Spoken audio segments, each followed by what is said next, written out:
于茵茵边开着车边说道：我就说海家姐妹的人品及三观还是不错的吧。海林刚经历一段失败的婚姻，她不会太快考虑第二春。我觉得她现在只想创业赚钱，不考虑结婚的事。那在婚姻里受过伤的人，再次面对爱情时会谨慎很多的。那海玲现在处于创业阶段啊，她估计是真的不想再嫁吧。陆太太说道，她但凡对东明有一点想法，我都叫她关门滚蛋了，不允许她在那里开早餐店。但她没有，那偏偏我又觉得她和东明以后会发生点什么事似的。想防范于未然吧，又显得太无理。毕竟她现在不是一个没有靠山的孤女了，她的妹妹是战家大少奶奶，战家一家人都是护短的，唐君业不喜欢海童，都维护得很。战家与我陆家私交也极好，看在战家的面上，我也不能强行驱赶海林关门走人。他的大姨商太太也是个厉害的，轻易不能招惹的人。陆太太打的主意是不允许海玲在租儿子的店铺做生意，让海玲远离了陆东明，那样两个人见面的次数少了，或许就不会有他担心的事情发生。可是海玲没有肖想陆东明，他那样做的话，就是他蛮横无理，还会同时得罪了战家和商家。不值得。若是等到陆东明和海玲有点什么了再出手，又太晚了。那陆东明的性格，陆太太这个当妈的还是清楚的。他不爱就不爱吧，爱了就是一辈子呀。于茵茵默了默后说道：阿姨，赶海玲走这件事儿就算了，那她一个离婚女人创业也不容易，生意还红火，她不过是想赚点钱，把儿子抚养长大而已啊。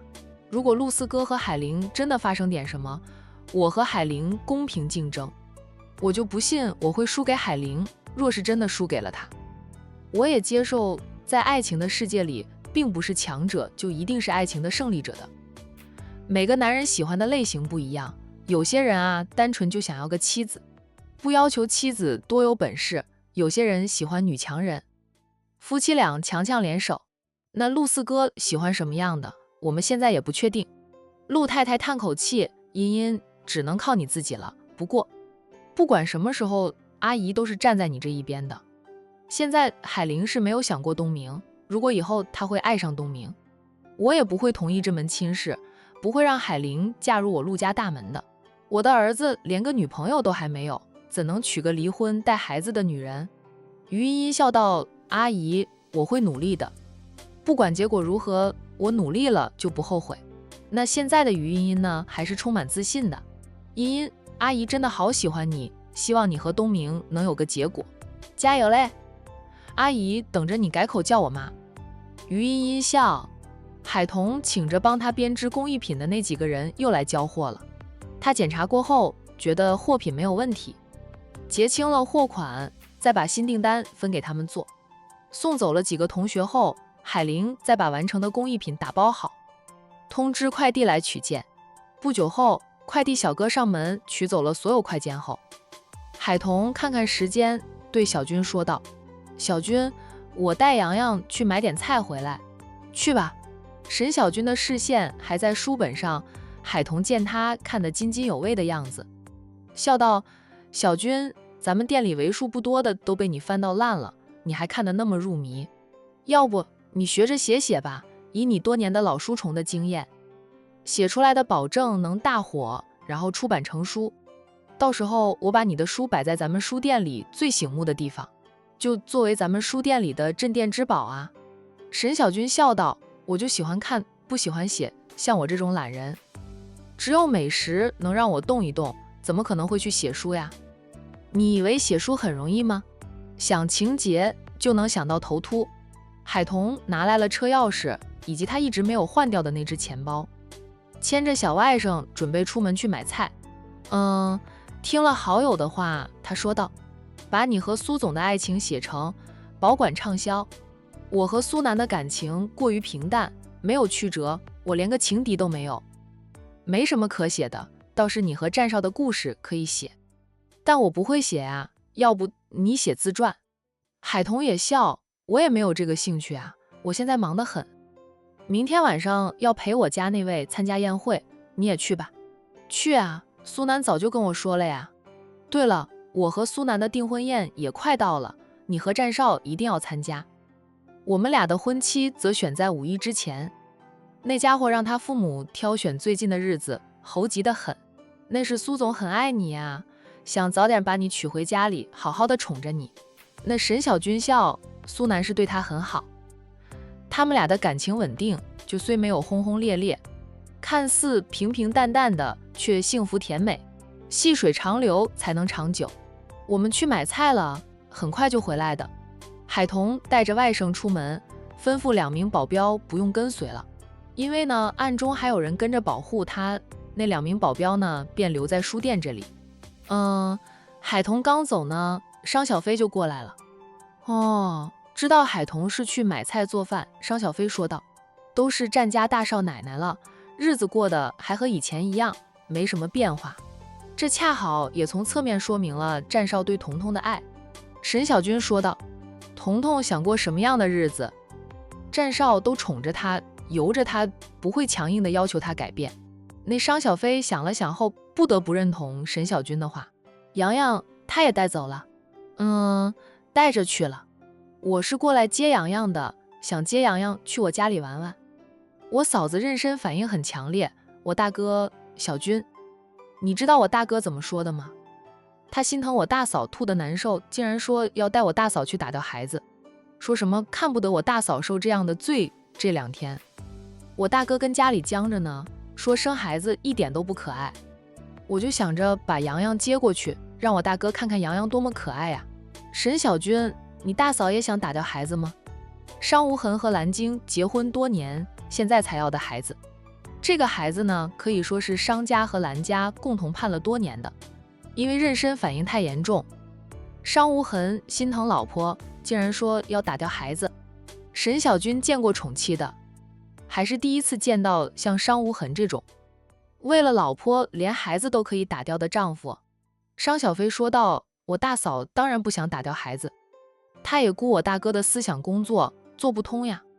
我大哥很坚持着劝她打掉孩子，说自从怀孕后，我大嫂吃不下，吃什么吐什么，经常是连黄疸水都吐出来，人都瘦了一圈，她心疼得很。现在我爸妈天天在家里守着我大嫂，就是怕我大哥突然就把我大嫂带去医院，把孩子打掉了。这就是商太太近来没怎么露面的原因啊。”沈小军关心地问道：“吐得这么严重，去看医生不行吗？医生给我大嫂开了点药吃，但作用不大。而且呢，我大嫂还要卧床休息保胎，说是黄体酮低。哎，我是第一次知道，原来当妈妈不容易的，妈妈真的是很伟大呀。”沈小军说道：“彤彤呢，一般是去附近的超市买菜的，很快就会回来，等他回来，你跟他说一声，再带洋洋过去玩。洋洋聪明又可爱，你大哥看到他说不定就会改变主意呢。”我也是这样想的，我已经跟海玲姐说过了。海玲姐同意的了。海玲姐知道我大哥有这样的想法后，还把我大哥骂了一顿，说等他忙完就去看看我大嫂。那刚知道蓝晶怀孕时，大家都是很开心的呀。海玲姐妹俩都给蓝晶送去了补品。那战家看在海童的份上，也准备了很多补品送过去。那没想到蓝晶的妊娠反应会这么严重。听说怀孕的人喜欢吃酸的，买点酸的东西给你大嫂吃，能不能缓解一下呕吐？商小飞摇头，这些对我大嫂没用。其实我大嫂是吃什么吐什么，但她不是一吃了就吐的，她是吃进去后好一会儿才会开始吐。她胃口挺好的，能吃，就是吃了藏不住。见证长嫂怀孕受的苦，商小飞这个未婚的大姑娘都有点阴影了。那为什么怀孕之苦不是男人来尝呢？那沈小军没招了呀，毕竟她也还是个未婚的大姑娘，没有经验。那连医生开的药都没有什么效果，他们能有什么办法？商小飞等了一会儿，海童呢便带着洋洋回来了。知道了商小飞的来意后，海童都坐不住了。他打电话给自家男人，告诉战印中午不能给他送爱心午餐了。就让战印像往常那样去管城大酒店吃饭。他要去大姨家里探望表嫂。战印有点委屈地道：“老婆，晚上可不能把我撇开了哈。”海童好笑的道：“放心吧，我不会撇开你的，咱们有一辈子的时间呢。”那战印才觉得好过一点。挂了电话后，战印也把商无痕骂了一顿。要不是商无痕，他老婆也不会撇下他不管，跑去商家看望蓝鲸。海童带着外甥，知道姐姐也要去，便又去接上了姐姐，才跟着商小飞回商家别墅。路过君然的那栋还在装修中的大别墅门口时，看到君然的车架停在别墅门口，商小飞随口地对海童说道：“君然经常来看着装修师傅做事的，要是他顶多会安排管家帮他看着，不会经常跑来盯着。”海童意有所指地道：“君武少很重视这栋房子，自然就盯得紧一点。装修的时候，要是有时间，还是要自己盯着看才好，否则容易出问题。返工的话很麻烦，浪费时间还浪费钱。”海林和周红林的婚房装修时，周红林是没有时间管的，掏钱装修的人是海林。但海林当时也还在上班，海童时间自由，是他帮姐姐盯着婚房的装修。他尝到过装修房子的滋味，能理解君然。当然，他觉得君然经常跑过来盯着别墅的装修，就主要是冲着商小飞来的。商小飞不是粗心的人，确实到现在都还没有发现君然瞄准了他，可能是吧，就他追求战役失败后不敢再多情了吧。商小飞开着车回到了自家别墅的门口，按响了车喇叭后才说道：“那是。”君然说了，他这栋别墅主要是买给他心上人住的，就他以后结了婚会和他老婆住在这里，不知道他的心上人是谁。看他这么重视这栋房子的装修，可以看出来他是很爱他的女友的。商小飞呢颇是羡慕，他身边的人都找到了幸福，就唯独他呢还是孤身一人。那个只爱他一人，又能与他两情相悦的男人，到底在哪个角落？什么时候才会出来和他见面呀？君武少现在算是你们的邻居了，你们经常串门吧？没有八卦一下他的女友是哪家千金？那海童故意套着商小飞的话，商家的佣人出来开了别墅的大门，商小飞边把车开进别墅里边说道：“他没说，哎，彤彤，你问问你家那位，说不定能知道他喜欢谁。我家那位一向不喜欢八卦，除非是君武少给他送结婚请柬了，否则他都不会问君武少的私事。”商小飞笑笑，战印的脾性还真是那样。那最爱吃瓜的人呢是苏南，这苏南不仅爱吃瓜，还能吃在最前线。小姐，大少爷回来后，又在闹着要带大少奶奶去医院打掉宝宝。先生和太太呢被大少爷气得半死。佣人在商小飞等人下车后，把屋里的情况告诉了商小飞。看到海家姐妹俩都来了，佣人忙恭敬地问好：“我大哥简直是。”商小飞赶紧抱着洋洋进屋去，海童姐妹俩则是提着他们买来的营养品跟随着商小飞后面。隔壁的君然让人留意着邻居的动静，那知道商小飞回来后，君然让保镖们看着工程，他则拿了点吃的过来按响门铃。佣人还没有走回屋里，又听到门铃响起，转身又回到别墅门口，见是君然，他边给君然开门边说道：“君武少是找我们家小姐吧？我买了点小飞喜欢吃的带过来，她回来了吧？”君然举了举袋子，回答着佣人：“我们小姐刚刚回来，君武少请进。不过啊，君武少能否迟点再进去啊？屋里的情况呢？可能不太适合待客。大少爷在闹着要带大少奶奶去打掉孩子呢。”君然温和地道：“没事，我可以等上一等。君武少，你先在凉亭那里坐坐。”佣人带着君然走向凉亭，歉意地让君然在凉亭那里坐着等一等。君然温和地道：“没事，你去忙吧。”他在凉亭底下的那张石桌子前坐下来，就再把他带给商小飞的小吃食放在石桌上，就他也不问佣人屋里发生了什么事。从他买了商家旁边的那栋别墅开始，他就经常有借口来商家这边坐一坐。商家所有佣人都知道他的身份，对他亦是客客气气的，每次过来都会呢就恭敬地带他进屋。这一次过来，佣人却不带他进屋，他就猜到商家可能出什么事了，不适合让他这个外人知道。那既然不能让他知道的呀，他就不问。毕竟他现在只是商家的邻居。君武少，我先去给你倒杯水出来。虽说不让君然进屋，但也不能冷落不管。君然就微笑的点头。佣人这才走出凉亭，很快进屋里去了。屋里面的情景是商先生夫妻俩都坐在双人沙发上，商先生不停地帮着老婆顺气，温声安抚着妻子的情绪。说到无痕也是心疼阿晶，你别被他气坏了，他现在就是个混球。海童给大姨倒来了一杯温开水。海玲则和商小飞去把蓝晶拉回到沙发上坐下来，不让商无痕把她带走。商无痕烦躁地扒着头发，他不想要宝宝吗？他想要呀，想要一个他和蓝晶的宝宝。可是蓝晶妊娠反应那么严重，吃什么吐什么，人都瘦了一大圈，他看着就心疼。那在商无痕的眼里，妻子比那个还没有出生的孩子重要多了。洋洋站在商无痕的面前，他仰头看着这个大表舅，乌黑的大眼睛一闪一闪的，像极了夜晚的星星。大表舅，洋洋奶声奶气的叫了商无痕一声。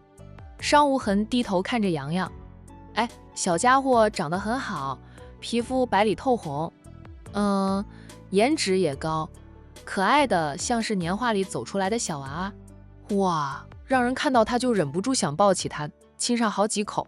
商无痕也那样做了，他抱起了洋洋。大表舅，你怎么了？不开心吗？洋洋关心地问着。不等商无痕回答，他就搂住了商无痕的脖子，然后羞怯地在商无痕的俊颜上亲了亲。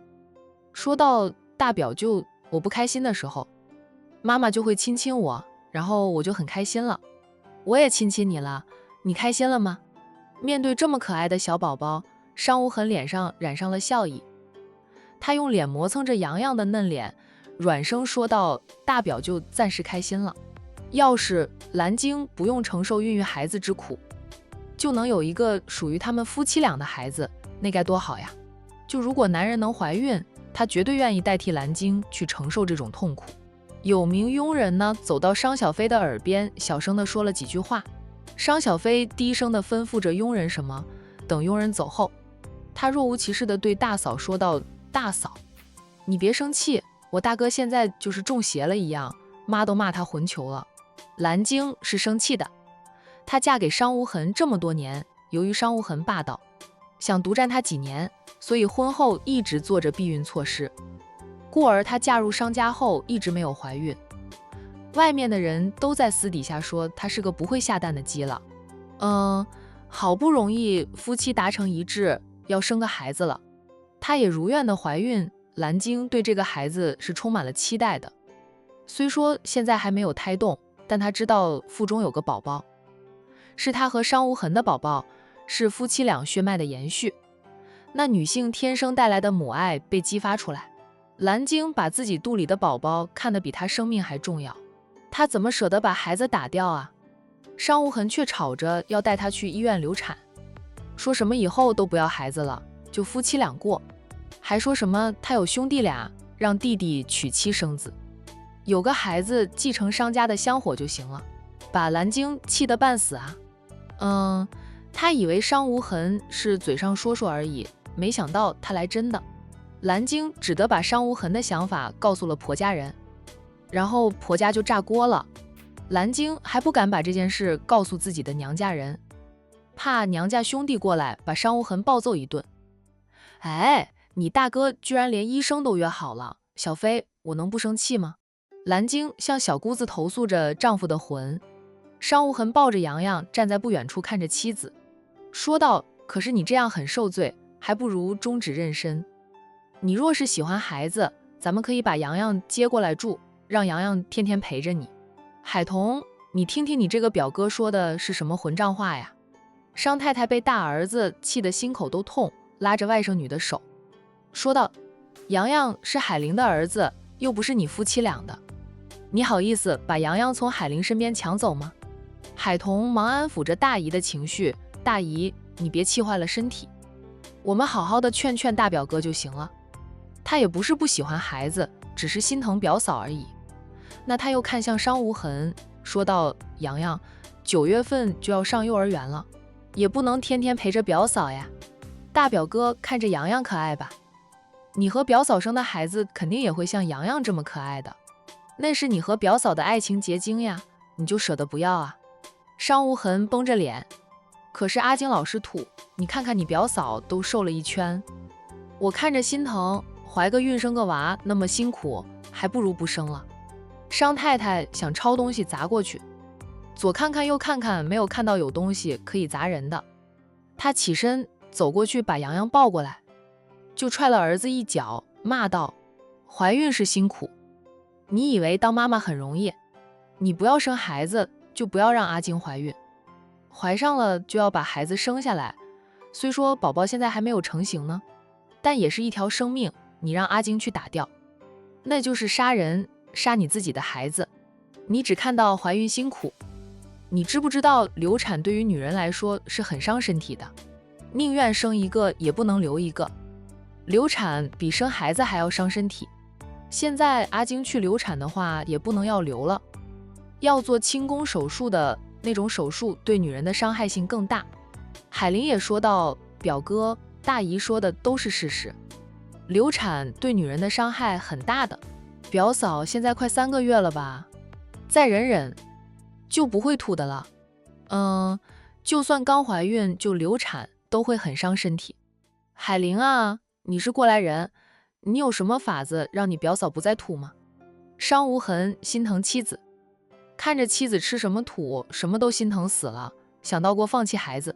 听说流产更伤身体，他又舍不得让蓝晶承受那种痛苦。海玲说道：我没有办法让表嫂止吐，要是吐得太严重，可以去看看医生。我怀着洋洋的时候不怎么吐的，她那会儿去产检的时候，听其他孕妈妈说孕吐厉害，她都庆幸自己的宝宝是个心疼她的，不怎么折腾她。就有些孕妈妈能吐到生，看过医生了，效果不大。商无痕烦躁地道：那就只能忍忍了，过段时间就会好的。表哥，你不要老说带表嫂去流产，那样也会影响了表嫂的心情，孕期最好就保持着身心愉快。蓝晶站起来说道：商无痕，你要是再让我去流产，我就跟你离婚，孩子我要了，我自己养他。老婆。商无痕连忙走过来，抓着蓝晶的手：老婆，离婚你是想要我的命呀？好好好，以后我都不提这件事了，咱们好好养胎，等他生出来我再打他的小屁屁，居然如此的折腾你，不许你打我宝宝，你要是敢打我宝宝，我就带宝宝回娘家住。好好好，我不打他，不打他了。商无痕心疼老婆，知道流产更伤身后，最终放弃了让老婆去流产的决定。再加上看到洋洋那么可爱，就他其实是个很喜欢孩子的人。咱们就生这一个好了哈，以后都不生了。怀孕一次都这么辛苦，他绝对不会生2胎的了。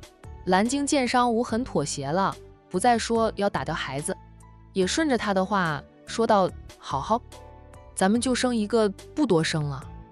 就他也觉得怀孕真的很辛苦。那大家看到商无痕妥协了，也松口气。商太太抱着洋洋回到沙发前坐下，说着儿子，以后我再听到你说这些话，我抽你。知道当妈妈不容易了，以后你们就要孝顺我这个当妈的。妈，我们会的了。商无痕夫妻俩和商小飞都说道。那其实商家兄妹啊，对父母呢也是很孝顺的。彤彤、海玲，你们留在大姨这里吃饭。商太太看时间，便留2个外甥女吃饭，她又摸摸洋洋的头。洋洋在姨婆家里玩1天再回去好不好？看到洋洋，商太太就像看到了妹妹一样。海童笑道：大姨，你就算不留我们吃饭，我们也要厚着脸皮留下来吃饭的了。姨婆、妈妈留下，洋洋就留下。洋洋虽然喜欢在姨婆这里玩，不过他要有妈妈陪着。小家伙最信任的人除了妈妈就是小姨，其他人像沈小军和商小飞以及战印等人，就只能带他出去玩一会儿，时间长了他就会哭着找妈妈。商太太便对海玲说道：海玲，你的早餐店下午不营业的吧？你和洋洋留在大姨这里玩上一天，傍晚用过饭了，我再让司机送你们回去，行吧？海玲爽快地答应。海童说道：大姨，我姐要去 4S 店买车，我等会儿还得回店里去。你和小飞有空陪我姐去看看车吗？我觉得她天天骑着电动车带着洋洋穿街走巷的，也不安全，就建议她买辆车。战印说送一辆给她，她还不要。我有车能自己买车，不用战印送给我。虽说战印是我妹夫，可我也不能要她的东西。占便宜，姐不想让人说你的娘家人想占你婆家的便宜。他们是穷，不如战家有钱。但海玲也不想拖累妹妹，战家的给的好处，她是一点都不要。哎，海童感动的道：姐，战印不会那样想的，我婆家人也不会那样想的。那他知道姐姐都是替他考虑啊。姐知道战印和亲家都不会那样想，但姐还是不想让外面的人那样说你。爷爷他们那段时间老是去找战印闹，要钱，多少都影响了你的名声。好在大家都知道我们与老家人的矛盾，同情你的居多，我却是你的亲姐，更不能做那种拖你后腿的事。况且姐也有能力赚钱，姐想要什么，自己赚钱去买，那样花钱也花得安心，一开心。谁有钱都不如自己有钱呀。商小飞说道：彤彤啊，你忙吧。哎，你尽管忙去吧，我们陪着海玲姐去看车呀。麻烦你们了。商小飞一瞪眼，说你再说这话，我就跟你翻脸了。海童细细的笑。一名佣人忽然进来说道：先生太太，战少又来了。那所有人都看着海童啊，海童的脸都红了，嘴上呢嘀咕着：他怎么来了？商小飞打趣的道：他想你就来了呗。我们家对于他来说那是如同龙潭虎穴的，也只有你在这里，他才会踏足我们家。海童轻捶他一下，便起身说道：我出去接他。我也出去。小飞啊。商太太叫了女儿一声，不赞成女儿陪着海童出去接战印。商小飞解释的道：军然来了，在外面的凉亭坐着呢，我出去带他进来。刚才佣人告诉他的时候，他让佣人给军然泡了茶，拿了些水果点心出去招待军然。现在兄嫂的事情解决了，他想起军然还在外面，总不能让他一直坐在外面等着吧。妈，让人多添2副碗筷。商小飞挽着海童的手臂出去了。那商太太与丈夫交换了一下眼神，只要女儿在家里，他们那个新邻居总会找个借口过来串门，有时候也会留在他们家吃饭。小飞和军然相处得很融洽，只要军然过来，他几乎都会留饭。一开始军然还会婉拒，现在啊，脸皮厚了，只要小飞开口，那他就美滋滋的留下来蹭饭吃。哎，过来人啊，哪有看不出来的呀？军然每次过来串门，也会送些商小飞爱吃的小吃食，或者是一些看上去不值钱的小玩意儿，次次都能讨商小飞的欢心。那他这是喜欢上了商小飞吧？军然是军家的五少爷，各方面都不输于战印的，与商小飞也很般配。商太太就是想到军家在 A 市，远了点儿，他就小飞一个女儿，舍不得女儿远嫁。不管是商太太还是其他商家人，都希望小飞在管城挑一个青年才俊，嫁在本市，还能时常见面。若是小飞在婆家受到欺负，他们也能第一时间知道远嫁的话，女儿过得好不好，他们都不知道真假。虽然军家的家风极好，如同第2个战家，但商太太夫妻俩还是舍不得小飞远嫁。只是现在君然又没有向小飞表白，他们也不能去找君然说什么。战印一下车就看到了坐在凉亭底下的君然，君然起身笑着和他打招呼，君总怎么一个人坐在这里，不进屋里去？看到了熟人，又是自家公司的大客户，战印就很自然地走过来，我来的不是时候啊。君然微笑地回答，战印便明白了他话里的意思，战总是来探亲的，还是来接你太太啊？战印沉声说道，两者皆有哈，爱情的力量真大。君然打趣了战印一句，商场上没有永远的敌人，也没有永远的朋友。君然笑，如果战印心爱的妻子不是商太太的亲外甥女，战印是不会踏进商家大宅半步的，也不会缓和与商无痕的僵冷关系。虽说战氏与商氏是很难合作，至少两位大总裁见面后不再像以前那般针锋相对。商无痕老是想让战印叫他表哥，战印就是不如他所愿。商无痕郁闷死了，战印肯叫小飞做表姐，却不肯叫他表哥，谁叫他在海童那里的地位不如小飞的？老公，君然，海童和商小飞出来了。看到两个男人在凉亭下，他们边叫着边走过来。君然对战印说道，你的阳光来了。战印回他一句，你的白月光不也来了？两个人相视一眼，君然拿起了自己买来的东西，对战印说道，我先走一步，不当电灯泡了哈。君然说着走向了商小飞。君然，真不好意思让你在这里等了那么久，我听我家里阿姨说你找我有啥事？商小飞停在君然的面前了。君然把买来的东西递给他，含笑地看着他，温声说道，上次听你说喜欢吃 XXG 的小点心，我今天去买材料，经过那家店，就进去帮你买了点你喜欢吃的小点心。给你。商小飞接过来，我就随口说的想吃的话。我会去那里吃，那里环境也不错，又安静，就我能在那里坐上一整天。君然，谢谢你。随口说，居然都记住了，还给他买了送过来。商小飞体会到了被人重视的滋味，但想到君然说他有喜欢的对象了，商小飞赶紧驱赶心底生出来的异样以及幸福感。他不愿意再和其他女人争一个男人了，爱慕战印多年，最后呢都没有结果。如今看着战印和海童恩恩爱爱的，商小飞是真的羡慕。马上要吃饭了，你们那边应该还不能做饭吧？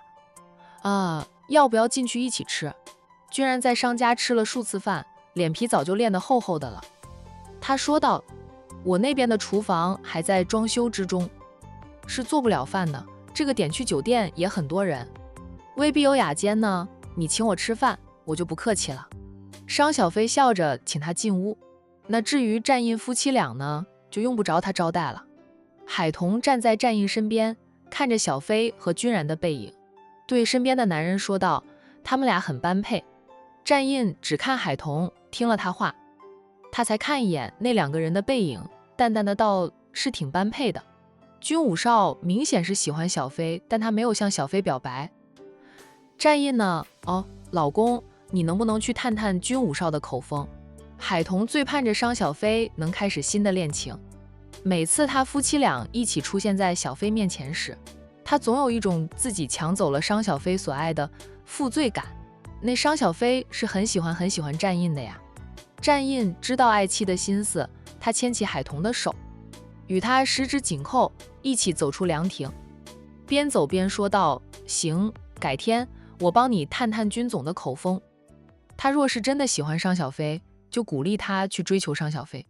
彤彤，你不要胡思乱想，就算没有你，我和商小飞也不可能的，他不是我喜欢的菜。海童不承认地道，我没有胡思乱想。对了，你怎么又过来了？这样来回跑挺累的，从战氏集团来商家大宅，比去管城大酒店远多了。那战印要是像往常那样祭武藏庙，他还有时间午休。现在来了商家大宅，用完午饭呢，就要往回赶，除非在车上小睡一会儿，否则没有时间午休。我想你就来了。海童好笑的道，每天都是一起出门的，还想呀？只要你不在我身边，我就想着你。你要是去远的地方几天不回家的话，我更是为了你茶饭不思，干什么事儿都没有劲。海童信他有鬼，不过他说这些情话听着还是让人甜丝丝的。他不在他身边，他只会使劲的干活，把公司上下折腾的哭爹喊娘的。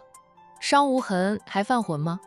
战印沉声问了句，劝住了他，没有再闹着让表嫂去打掉孩子了。我大姨和我姐都说了，流产更伤身。